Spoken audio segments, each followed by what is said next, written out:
मामला ऐसा आया है कि जो पूरे देश में तहलका मचा दिया है। गलगोटिया यूनिवर्सिटी के लिए लोगों ने मीम्स बनाना चालू कर दिए, उसका मजाक उड़ाना चालू कर दिए और ये आरोप लगा रहे हैं कि देश की नाक कटवा दी। उसने जो रोबोटिक सिस्टम था, जो इन्होंने ओरान नाम दिया उस रोबोटिक डॉग को, तो वो इनका नहीं था। दरअसल ये जो हुआ है, प्रधानमंत्री के कई देशों का एक प्रदर्शन होना था, इंडिया ऑल इम्पैक्ट समिट 2026। इनका एक जो विवाद तब खड़ा कर दिया गया, देश की नाक तब कटवा दी इन्होंने। सोशल मीडिया में इसको खूब ट्रोलिंग हो रही है क्योंकि ये दिल्ली के भारत मंडपम में ये कार्यक्रम चल रहा था। दिल्ली के भारत मंडपम में ये कार्यक्रम चल रहा था और गलगोटिया यूनिवर्सिटी को खुद प्रधानमंत्री ने सबसे ज़्यादा स्टॉल लगाने का जगह दिया। बाकी अन्य यूनिवर्सिटी आईआईटी कॉलेजों को उतना जगह नहीं मिले। ये लोगों की शिकायत भी रही। और सबसे बड़ा बात ये आ जा रहा है कि इंडिया एआई इम्पैक्ट समिति जो ये लोगों ने रखा हुआ था, जिसका गलगोटिया यूनिवर्सिटी ने अपने स्टॉल पर रोबोटिक डॉग प्रदर्शित किया। यूनिवर्सिटी के कम्युनिकेशन प्रोफेसर नेहा सिंह ने डीडी न्यूज़ को इंटरव्यू में उसे अपना बताया और उन्होंने कहा इसका नाम ओरान है और वो दावा किया कि सेंटर ऑफ एक्सीलेंस में छात्रों ने इसे विकसित किया है, जो कि ये पूरी तरह से जब फैक्ट इसका जो सच्चाई है बाहर आया, चाइना ने उसका खुलासा किया, तो देश को ये घटना शर्मसार करने वाली जैसी लगी। देश में गलगोटिया यूनिवर्सिटी अगर आप देखेंगे तो वो प्राइवेट यूनिवर्सिटी है, उसमें कोई आरक्षण नहीं है, उसमें आरक्षित बच्चे भी नहीं पढ़ रहे हैं। ज़्यादा करके जिनके पास पैसे हैं, जनरल के ही लोग उसमें पढ़ रहे हैं। और वहाँ का जो स्टाफ है, जो वहाँ का स्टाफ है जैसे प्रोफेसरों की, पूरी तरह से वो जनरल के ही लोग हैं। तो वहाँ की जितनी टीमें हैं, बच्चे पढ़ने वाले हैं, तो उसका जिम्मेदार कौन होगा? जनरल के ही लोग होंगे। जनरल के लोगों ने ये ओरान डॉग का जो अपना मैन्युफैक्चर बता करके विकसित किया हमारा यूनिवर्सिटी, पूरे देश की नाक कटवा दी है। इसके अलावा भी कुछ मैटर आए हुए हैं देश में, उससे भी बहुत ज़्यादा लोगों में रोष है।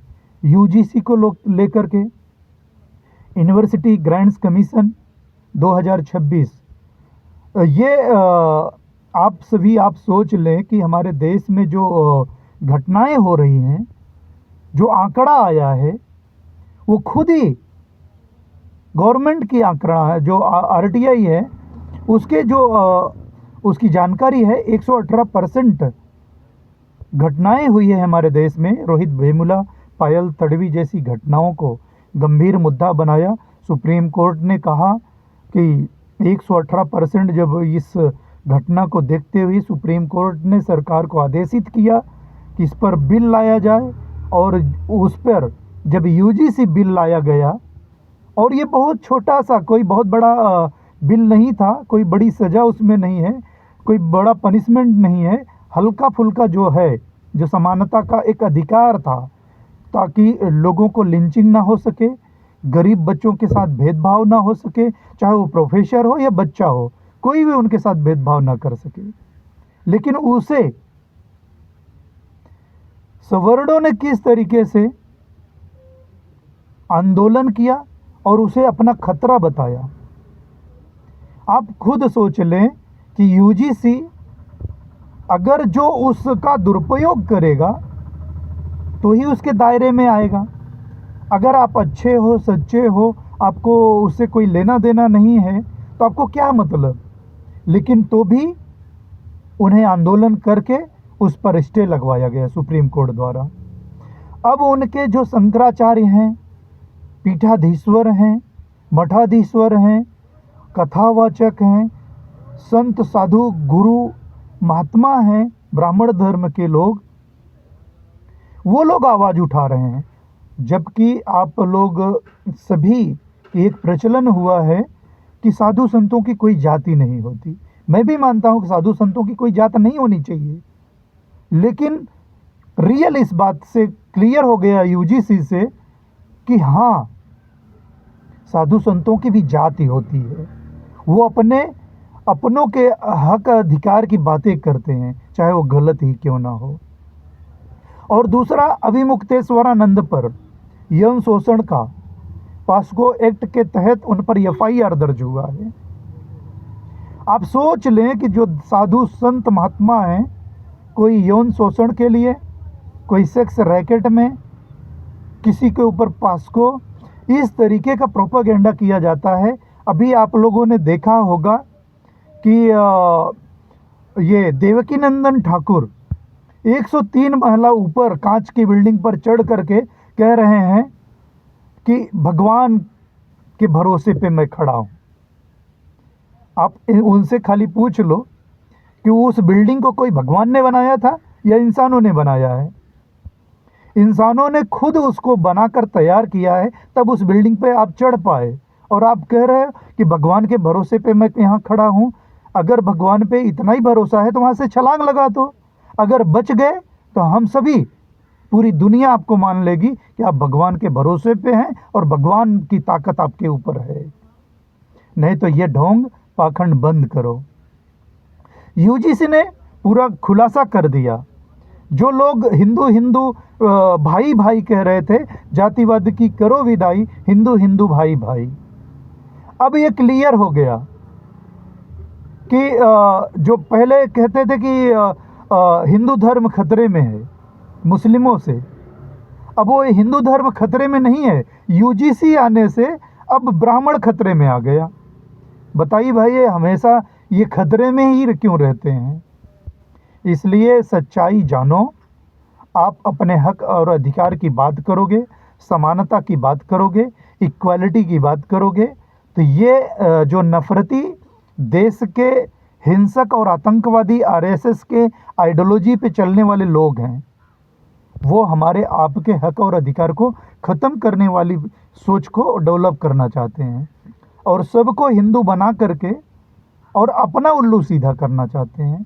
और ये सच्चाई यही है कि हम सबको हमेशा हिंदू मुसलमान में बांटा और उसका पूरा फ़ायदा ये लोगों ने लिया है। आज टॉप पे हैं, पूरे देश के संसाधनों पर इनका कब्जा है और हमारे आपके लोग कोई सवाल न कर सके, इसलिए आपके ऊपर धर्म खतरे में है और धर्म बचाने की राजनीति करते हैं। जिस दिन आपके अपने हक और अधिकार की बात करोगे, उसी दिन इनका असली चेहरा आ जाएगा और यूजीसी में इनका चेहरा पूरी तरह से क्लियर हो गया है। दरअसल हिंदू खतरे में नहीं, न मुसलमान खतरे में है, इनकी अपनी कुर्सी खतरे में है और इनका अपना वर्चस्व खतरे में है। इसे बचाना ये चाहते हैं। इसलिए मैं आप सभी से कहूँगा, लगेगी आग तो आएंगे कई घर जद में, यहाँ हमारा ही मकान थोड़े ही है। तो हम सबको समझना पड़ेगा, क्योंकि अगर इस यूजीसी बिल के लिए हम सब आगे नहीं आएंगे, इतना जान लेना कि सबकी बारी आने वाली है। इस बात को अगर हम सब नहीं उकरते हैं तो जलते घर को देखने वालों, फूस का छप्पर आपका भी है, आग के पीछे तेज हवा है, आगे मुकद्दर आपका है। उनके कत्ल पर मैं भी चुप था, मेरा नंबर अब आया, मेरे कत्ल पर आप भी चुप हो, अगला नंबर आपका है। अगर हम सब अपनी बारी का इंतज़ार करेंगे, यूजीसी का खुलकर विरोध नहीं करेंगे, तो ये जान लो कि आपके हक और अधिकार छीने जाएंगे। यूजीसी आपके भविष्य के लिए, आपके सोच के लिए ये सबसे बड़ा हथियार है। बहुत बहुत धन्यवाद आप सभी का।